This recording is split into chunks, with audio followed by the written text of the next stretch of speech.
Je vous présente un nouveau tutoriel sur EBP Compta 2016, toujours donc sur les traitements extra-comptables, où nous allons voir les notions d'échéancier interactif, tout ce qui est règlement client et également les lettres de relance. Vous avez donc effectivement sur ces nouvelles versions ce qu'on appelle des échéanciers interactifs et une possibilité de faire ce qu'on appelle des règlements clients sans passer par la banque. Et en fait, dès que vous procédez au règlement client, et bien ensuite effectivement ces règlements vont s'intégrer dans votre journal de banque. Alors, c'est la première chose que nous allons voir. Donc déjà, ici, vous voyez, vous avez un menu navigation échéancier de trésorerie. Alors, juste au préalable, il faut absolument aussi, je pense par rapport aux lettres de relance, puisqu'il est capable également de faire une écriture pour tout ce qui est pénalité de retard et les indemnités forfaitaires, dans les paramètres, donc vous voyez ici, là dans le petit bouton, si vous allez dans information société, il faut penser, quand vous êtes donc dans tout ce qui est euh, relance, voilà, relance et rappel client, ici, vous voyez donc indiquer le montant par rapport aux frais de recouvrement, les frais d'impayés. Donc là, c'est moi qui les saisis, donc j'ai mis, admettons, 40 euros. Et un taux pour tout ce qui est pénalité de retard, puisque lui, après, il est capable effectivement de générer une écriture par rapport donc à ces pénalités. Donc une fois que vous avez indiqué ces informations, donc on va revenir dans tout ce qui est donc échéancier. Première chose, après, effectivement, vous voyez, c'est ce qu'on appelle des échéanciers interactifs. Donc si, là, vous voyez, on a, mettons, à la fois, alors, échéancier interactif, hein, il ne faut pas penser qu'au niveau client, c'est aussi bien, vous voyez, fournisseur, les salariés, par exemple, donc là, enfin, là, c'est assez exceptionnel, hein, et tout ce qui est client. Donc là, déjà, sans avoir fait de sélection, vous voyez, donc, quand on est dans l'onglet échéance non réglée, il vous dit, en fait, hein, dès qu'il y a un jour qui est passé, tout ce qui est, admettons, vous voyez, donc là, ce sont des, vous voyez, 1er août, 18 août, hein, donc là, mettons, on est le 21 août, ben là, pour lui, en fait, tout ça, c'est non réglé. Alors après, effectivement, on peut faire une sélection dans le sens où là, on pourrait dire, eh bien, ne veux voir, admettons, que les fournisseurs ou que les clients. Donc là, à partir de là, effectivement, eh bien, vous ne verrez que la catégorie, je dirais, de comptes qui vous intéresse.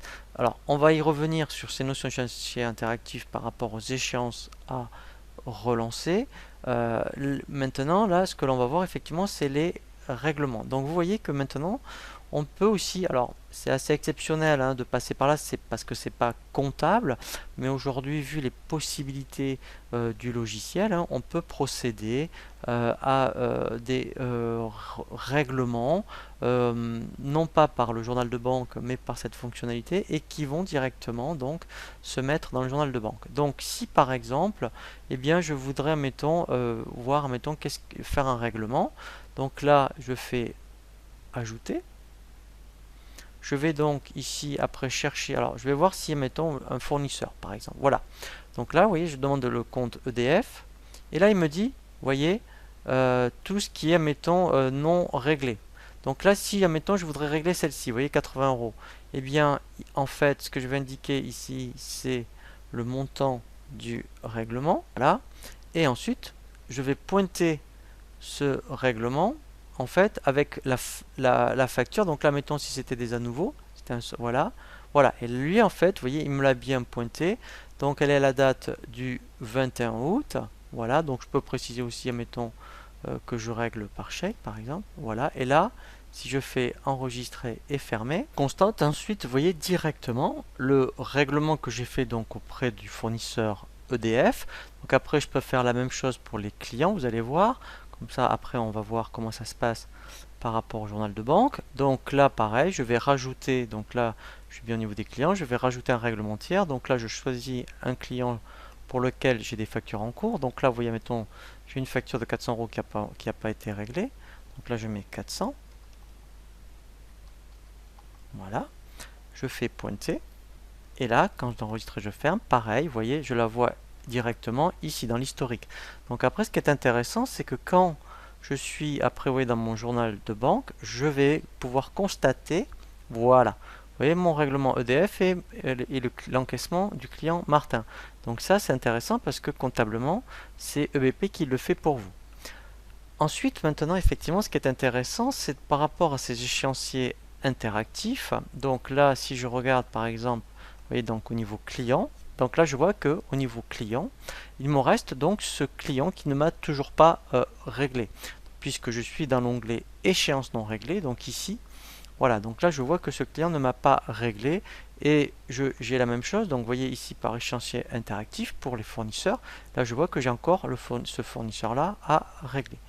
Ce qui est intéressant, c'est que maintenant, on va voir comment générer les lettres de relance, mais également il va y avoir des écritures qui vont être générées, comme les frais d'impayés ou pénalités de retard, si vous donc le souhaitez. Donc pour cela, par contre, effectivement, eh bien, pour que des pénalités de retard et frais d'impayés s'enregistrent automatiquement, il faut absolument qu'ici dans paramètres, dans les informations société, voilà, et bien en fait, dans tout ce qui est ici relance rappel client, vous y bien indiqué ici un montant forfaitaire, des pénalités de retard, et également par rapport aux lettres de relance, vous pouvez ici dans situation de compte client personnaliser, voyez, les différents menus pour le niveau 1, niveau 2, niveau 3. Voilà, donc ça c'est un prérequis à faire, et ensuite après effectivement, donc là on va voir comment générer les lettres de relance. Donc là ce client là en fait, puisque la date d'échéance du 1er août n'a pas réglé, alors on peut donc aussi choisir que ceux qui autorisent l'échéancier au niveau des échéances. Donc échéance à relancer, voilà. Là après on peut aussi exclure, puisque par exemple vos très bons clients, vous ne voulez pas les relancer, et bien en fait alors là je vous invite à consulter le tutoriel sur la création du plan comptable auxiliaire, dire je vais exclure que les comptes à ne pas relancer ou ceux qui ont un seuil de relance, comme ça par rapport à la facture, eh bien soit il est relancé, soit il ne l'est pas. Donc ensuite après on va donc, vous voyez, on peut choisir le niveau de sévérité, dire je veux relancer que le niveau 1, niveau 3, etc. Donc maintenant en fait ce que l'on va faire, c'est que à partir de là, donc là il me dit voilà ce client en fait qui est susceptible d'être relancé. Je clique, vous voyez, dans les tâches, il y a nouvelle relance. Voilà. Ici, donc il me dit, donc là je pourrais très bien, vous voyez, le relancer par téléphone, par email ou par courrier. Donc ensuite, après ce qui va se passer, donc là c'est normal, c'est le premier niveau. Donc là je fais, alors je peux faire déjà enregistrer. Voilà, et ensuite après, donc quand je vais admettons, donc là si je fais admettons un aperçu, voilà, là en fait je ne vais avoir voilà qu'une fiche, vous voyez, c'est une fiche de relance de rappel, ce n'est pas le courrier de voyez, de relance, voilà, là pareil. Donc là après, voilà, donc ensuite après ce qui va se passer, donc quand je ferme, voilà, et bien il faut aller après. Si on veut vraiment éditer un courrier de relance, on va dans le menu impression.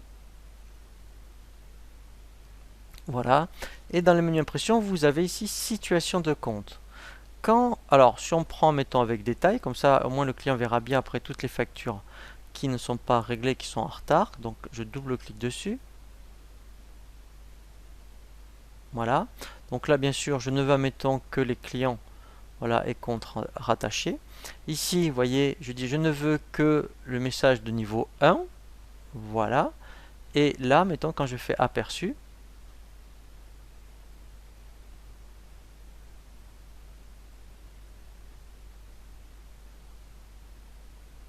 voilà.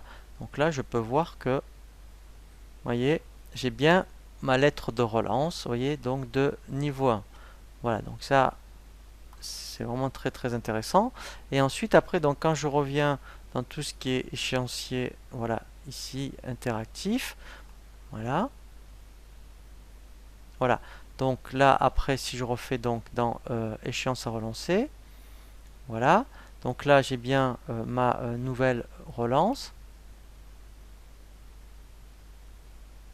Et ensuite, après, donc là, vous voyez, il a bien incrémenté le niveau 2.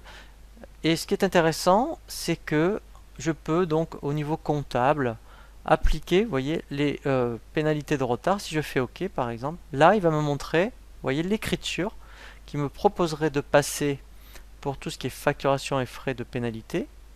Et également, vous voyez, donc une fois qu'après éventuellement elle est réglée, les frais d'impayés, voilà, pour l'indemnité forfaitaire.